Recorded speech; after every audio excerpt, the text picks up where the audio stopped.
to get more involved with CalCPA in general.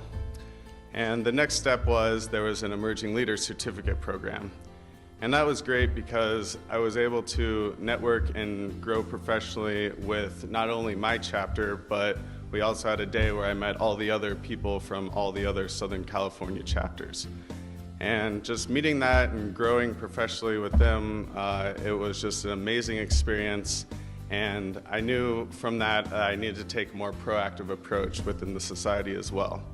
So I took the next steps and was able to get nominated and then become a director for my San Diego chapter. The cost of doing business in California, which maybe you don't put together in one fell swoop, but your clients probably do, and you as business people may if you know about it. So let's start with unemployment insurance. How many of you and your clients know that California owes the federal government $10 billion? Okay, so when I do a group of business people who are the ones responsible for paying back, if I have 150 people in the room, I get 3 people to raise their hand. I ask them, how many of you know your taxes have gone up, starting with $21 per employee to $42 to $63, and eventually going to $163 per employee before it gets paid off to pay back the federal government? That's the solution. Well, people look at me like, what are you talking about?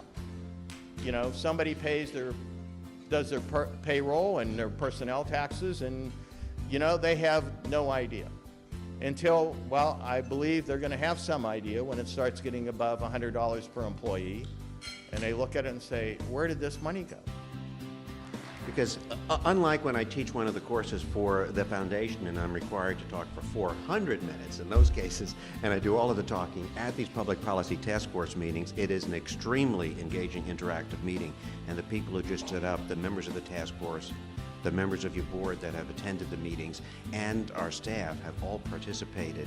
And what we realize is that we have discovered a huge amount of data and information that we're processing.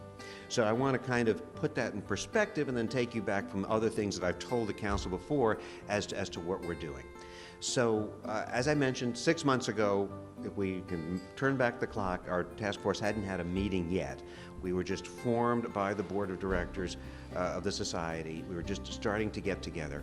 And really, we've identified, especially at days, CPA days like this, where we go and talk to the legislators about things that we want, and we ask them, you know, what we need you to do for us.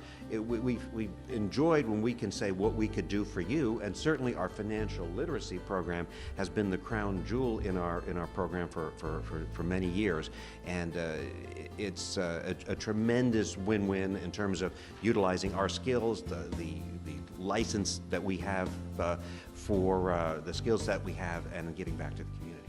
At PwC, one of my roles is when we have a client who's locating a new plant or facility across the country, we have multi-state teams that go and evaluate that for them. And we look at everything from local property taxes to state apportionment on income tax. And I have the unwelcome duty of being the California guy on those calls. Can you imagine?